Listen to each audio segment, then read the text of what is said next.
ഈ booth level ഓഫീസർമാർ പോകുന്ന സമയത്ത് വീട്ടിൽ നിന്ന് ഈ വോട്ടർമാരിൽ നിന്ന് ലഭിക്കുന്ന നിസ്സഹകരണം ഒരു പ്രധാനപ്പെട്ട വിഷയമാണ്. അവരിൽ പലരും സംശയത്തിൻ്റെ കണ്ണുകളോട് കൂടിയാണ് ഈ പാവം ബൂത്ത് ലെവൽ ഓഫീസർമാരെ കാണുന്നത്. എനിക്ക് എല്ലാ വോട്ടർമാരോടും പറയാനുള്ളത്, ഈ ബൂത്ത് ലെവൽ ഓഫീസർമാർ അങ്ങോട്ട് പോയി ചോദിച്ചു വന്ന ഏർപ്പാടല്ല SIR. അത് തെരഞ്ഞെടുപ്പ് കമ്മീഷൻ നിർഭാഗ്യവശാൽ ഈ തെരഞ്ഞെടുപ്പ് കാലത്ത് അടിച്ചേൽപ്പിച്ചൊരു ജോലിയാണ്.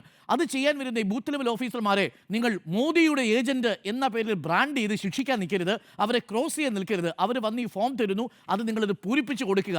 പലർക്കും സംശയങ്ങളാണ്, ഞങ്ങളെ ഒഴിവാക്കാനല്ലേ നിങ്ങൾ വന്നത്, ഞങ്ങൾ ഒഴിവാക്കില്ലേ? പാവം ഈ ബൂത്ത് ലെവൽ ഓഫീസർമാർ എന്ത് പഠിച്ചു? എൻ്റെ ചേച്ചിയൊക്കെ ചോദിക്കുക, ഞാൻ മോദിയുടെ ഏജന്റ് ആണെന്നും പറഞ്ഞ് ചില വിഭാഗം ആൾക്കാർ പിടിച്ചു നിർത്തിയിരിക്കുക. ഒന്ന് ആലോചിച്ച് നോക്കിയേ, ഇതാണ് നടക്കുന്നത് നമ്മുടെ നാട്ടിൽ. അപ്പോൾ അതുകൊണ്ട് തിരഞ്ഞെടുപ്പ് കമ്മീഷന് ഒരു വകതിരിവുമില്ലാതെയാണ്. എന്നെ അത്ഭുതപ്പെടുത്തുന്നത് ഒരു കളക്ടറുടെ ഒരു വാട്സപ്പ് ഗ്രൂപ്പിലെ സന്ദേശമാണ്. അയാൾ ടെർമിനേറ്റ് ചെയ്യൂ എന്നൊക്കെയാണ് പറഞ്ഞിരിക്കുന്നത്. എന്താണ് ടെർമിനേറ്റ് ചെയ്ത് പറയാൻ? ഇയാളാണ് രാജാവാണോ ഈ കളക്ടർ?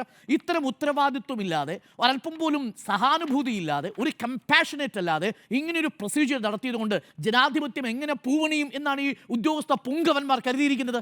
അങ്ങേറ്റം അപലപനീയമായിട്ടുള്ളൊരു കാര്യമാണ്. എല്ലാ രാഷ്ട്രീയ പാർട്ടികളും UDF-ഉം LDF-ഉം ഒരുമിച്ച് പറഞ്ഞതല്ലേ. BJP പോലും ഞാൻ മനസ്സിലാക്കുന്നത് അവസാനത്തെ സമയത്ത് പറഞ്ഞത് മാറ്റിവെച്ചാൽ ഞങ്ങൾക്ക് പരാതിയില്ല എന്നാണ്.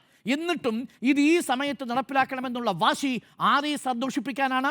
ആർക്കു വേണ്ടിയാണ് ഈ പണിയെടുത്തുകൊണ്ടിരിക്കുന്നതെന്ന ചോദ്യം വളരെ പ്രസക്തമാണ്. അതുകൊണ്ട് ഇലക്ഷൻ കമ്മീഷനെ കുറിച്ച് നമുക്കൊക്കെയുള്ള വലിയ പ്രതീക്ഷയുണ്ടായിരുന്നു. നമ്മുടെ ജനാധിപത്യത്തെ കണ്ണിലെ കൃഷ്ണമണി പോലെ കാത്തു സൂക്ഷിക്കുന്ന ഒരു ഗാർഡിയൻ രക്ഷിതാവായിരുന്നു ഇലക്ഷൻ കമ്മീഷൻ. പക്ഷേ നിർഭാഗ്യവശാൽ അതിനെ ചവിട്ടിത്തേക്കുന്ന ഈ കുരങ്ങൻ്റെ കയ്യിൽ പൂമാല കിട്ടുന്ന അവസ്ഥയിലേക്കാക്കി മാറ്റിയിരിക്കുന്നു എന്നുള്ളതാണ്.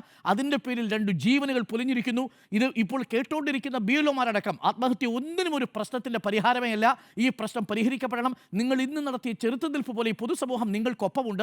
നാളെ മുതൽ ഈ BLO-മാർ വരുമ്പോൾ അവരെ ഒന്ന് സഹായിക്കാൻ പൊതുസമൂഹം ഇറങ്ങുക എന്നുള്ളതാണ്. ഉദ്യോഗസ്ഥന്മാർക്ക് ഒരു വിവരവും ഉണ്ടാവില്ല.